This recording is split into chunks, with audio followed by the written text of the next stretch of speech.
नमस्कार दोस्तों, आज का ये वीडियो आप सबके लिए बहुत ही इंपॉर्टेंट है और बहुत ही अपडेटेड होने वाला है। दोस्तों, इनकम टैक्स रिटर्न अगर आप फाइल करते हैं और उस रिटर्न में आपसे कोई गलती हो जाती है तो उस केस में आप रिवाइज रिटर्न जो है वो फाइल करके अपनी गलती को सुधार सकते हैं। यानी अगर आपकी कोई इनकम रह गई है, आपसे कोई गलती हो गई है, तो रिवाइज रिटर्न का एक ऑप्शन दिया जाता है जो इनकम टैक्स के अंदर है। लेकिन जीएसटी की अगर बात करें, अगर आप एक जीएसटी टैक्स पेयर है, जीएसटी रिटर्न भरते हैं, तो उस केस में जीएसटीआर 1 में अगर आपसे कोई गलती हो जाती है तो उसको आप रिवाइज नहीं कर सकते। आप सिर्फ इतना ही कर सकते हैं कि अगले महीने की जो जीएसटीआर होगी यानी जीएसटीआर 1 होगी, उसके अंदर डाटा जो है आप अमेंड कर सकते हैं या कोई नया डाटा आप ऐड कर सकते हैं। अगर आपका कोई टैक्स इनवॉइस है, आपका डेबिट नोट है या क्रेडिट नोट है, इसका आप अमेंडमेंट या ऐड रिकॉर्ड कर सकते हैं। लेकिन अगर मैं आपसे कहूं कि अब जो नई जीएसटी काउंसिल मीटिंग होने वाली है जिसके अंदर एक बड़ा ही इंपॉर्टेंट फैसला लिया जाएगा, अब आप अपनी जीएसटीआर 1 को जो है वो रिवाइज भी कर पाएंगे। यानी उसी महीने में, उसी सेम टैक्स पीरियड में, सेम महीने में ही अगर आपकी जीएसटीआर 1 में कुछ डाटा जाना रह जाता है या कोई गलती होती है तो उसको आप सुधार सकते हैं। दोस्तों, एक इंपॉर्टेंट अपडेट आ रही है, जीएसटीआर 1A एक नया फॉर्म, एक नया जीएसटी रिटर्न जो है अब जीएसटी डिपार्टमेंट जो है लेके आने वाला है इस जीएसटी काउंसिल मीटिंग में जो होने वाली है, जिसके अंदर ये जो है अनाउंस किया जा सकता है। एक इंपॉर्टेंट इंफॉर्मेशन है, इस जीएसटीआर 1A से आपको बहुत सारे फायदे भी हो सकते हैं, हो सकता है आपको कुछ नुकसान भी हो। आइए जानते हैं आज के इस वीडियो के अंदर के जीएसटीआर 1A अगर आता है तो इसके क्या फायदे और क्या नुकसान आपको आगे देखने को मिल सकते हैं।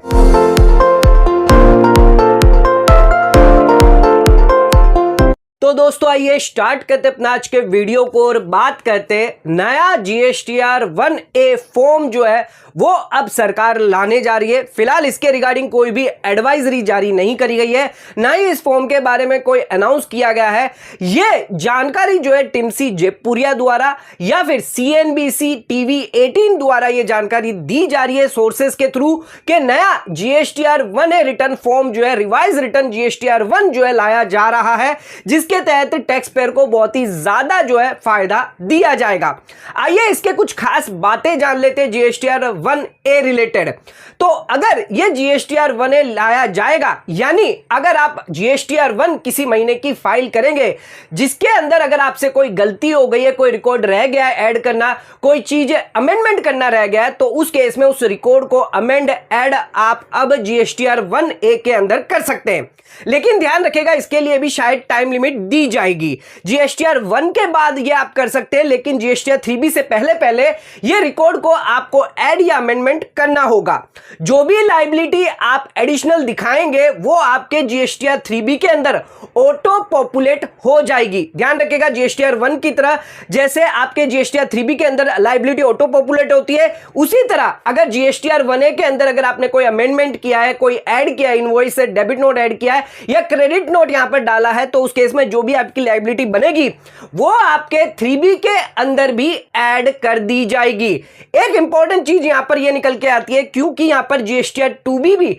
सप्लायर को 14 तारीख को दिखता है। यानी जो भी आपने जीएसटीआर 1 भरा है उसकी सारी डिटेल जो है जीएसटीआर 2B में दिखती है, अपडेट होती है, जो 14 तारीख को अपडेट होता है। तो इसका मतलब यह है कि अगर आपने 12 और 13 तारीख के अंदर अंदर अगर जीएसटीआर 1A सबमिट किया है, फाइल किया है, तब तो वो डाटा सेम महीने के अंदर सप्लायर के 2B में दिख जाएगा। लेकिन अगर आपने 14 तारीख के बाद अगर कोई डाटा अपडेट किया है जीएसटीआर 1A के अंदर, तब वो आपके सप्लायर के अगले महीने में दिखेगा। तो ध्यान रखिएगा, बहुत ही इंपॉर्टेंट है, क्योंकि 2B की डेट है 14 तारीख, उससे पहले अगर आप रिटर्न सबमिट कर देंगे तब तो आपके सप्लायर को उसी महीने में दिख जाएगा डाटा जो भी आपने चेंज किया है। लेकिन अगर आप इसको 2B की डेट के बाद करते हैं तो उस केस में उसके अगले महीने दिखाई देगा। इसके अलावा जीएसटीआर 1 के लिए क्या कोई लेट फीस रखी जाएगी या कोई इंटरेस्ट पेनल्टी इसमें आएगी आपको, यह भी जानते हैं। दोस्तों, ओरिजिनल रिटर्न आप अगर टाइम से भर देते हैं तो उस केस में आप अगर रिवाइज रिटर्न रिटर्न उसको कर रहे हैं तो रिवाइज रिटर्न के लिए हो सकता है कोई भी लेट फीस ना हो। इनकम टैक्स के तहत, इनकम टैक्स में भी आपको ध्यान होगा कि रिवाइज रिटर्न के लिए कोई भी लेट फीस नहीं दी गई है। लेकिन अगर आप जीएसटी की बात करें तो फिलहाल ऐसी कोई भी अभी लेट फीस के बारे में नहीं कहा गया, लेकिन जब तक एडवाइजरी नहीं आ जाती, जीएसटी डिपार्टमेंट द्वारा क्लियर नहीं कर दिया जाता, तब तक हम कुछ कह नहीं सकते। हो सकता है इसमें लेट फीस आपके लिए नहीं रखी गई हो, यानी जो भी डाटा अगर आप अपलोड करते, ऐड करते, अमेंड करते, ड्यू डेट चली जाती है अगर उसकी, तो इसके लिए ड्यू डेट बताई जाएगी, क्या ड्यू डेट होगी, और अगर कोई लेट फीस होगी तो वो भी एडवाइजरी द्वारा आपको बता दी जाएगी। दोस्तों इसमें अगला सवाल यह आता है कि जो भी डाटा आप इसके अंदर एक बार डाल देंगे यानी अमेंड कर देंगे, तो उस केस में फिर से आप अगर जीएसटीआर 1 भरते तो आप उस डाटा को चेंज नहीं कर पाएंगे। ध्यान रखिएगा, एक बार अगर आपने डाटा फिलअप कर दिया, रिटर्न फाइल कर दिया, उसके बाद वापस इसको ना रिटर्न वापस रिवाइज कर पाएंगे, ना ही अगले जीएसटीआर 1 के अंदर उस डाटा को आप अमेंड कर पाएंगे या चेंज कर पाएंगे। इसमें इंटरेस्ट की भी कोई लायबिलिटी निकल कर नहीं आएगी। अगर आप जीएसटीआर 1A सबमिट करते हैं, एडिशनल लायबिलिटी दिखाते हैं, कोई रिकॉर्ड ऐड आपने किया है जिसकी वजह से आपकी लायबिलिटी बढ़ गई है, क्योंकि जीएसटीआर 1A जो है आपको बिफोर 3B फाइल करना होगा, जिस वजह से 3B से अगर पहले ही अगर आप जीएसटीआर 1A फाइल कर देते हैं तो उस केस में आपको कोई भी इंटरेस्ट नहीं चुकाना होगा। अगर सरकार अगर आपके लिए जीएसटीआर 3B के बाद भी अलाउ अगर करेगी जीएसटीआर 1A फाइल करना, तो उस केस में शायद हो सकता है आपको इंटरेस्ट की लायबिलिटी आ सकती है। आइए अब बात करते हैं कि क्या ये जीएसटीआर 1A जो नया फॉर्म है ये मैंडेटरी होगा या आपके लिए ऑप्शनल होगा। तो दोस्तों ये शायद आपके लिए ऑप्शनल ही होगा, क्योंकि मैंडेटरी अगर कर दिया तो उस केस में हर कोई को जो है जीएसटीआर 1A सबमिट करना होगा। जीएसटीआर 1A उन लोगों के लिए जो अपनी लायबिलिटी को ऐड करना चाहते हैं या कोई अमेंडमेंट करना चाहते हैं, तो उस केस में आप जीएसटीआर 1A सबमिट कर सकते हैं। तो हर एक के लिए नहीं दिया गया है, यानी मैंडेटरी नहीं होगा, ये ऑप्शनल होगा। इसके अलावा आप जीएसटीआर 1A कितनी बार सबमिट कर सकते हैं, तो आपके पास मल्टीपल ऑप्शन रहेगा या फिर आप सिर्फ एक बार इसको सबमिट कर पाएंगे। तो दोस्तों आपके पास मल्टीपल टाइम ऑप्शन नहीं रहेगा, आप सिर्फ एक बार इसको सबमिट कर देंगे। एक बार अगर आपने सबमिट कर दिया, फाइल कर दिया, फिर से उस जीएसटीआर 1A को आप रिवाइज या चेंज नहीं कर सकते। तो ध्यान से जीएसटीआर 1A सबमिट करें उस टैक्स पीरियड के लिए जिसके लिए आप जो है चेंज करना चाहते हैं, अमेंडमेंट करना चाहते हैं, ऐड करना चाहते हैं। अगर मान के चलिए मई महीने के अंदर जीएसटीआर 1 के अंदर कोई रिकॉर्ड आपके रह गए हैं, आपने जीएसटीआर 1A के अंदर भी उस रिकॉर्ड को नहीं दिखाया है,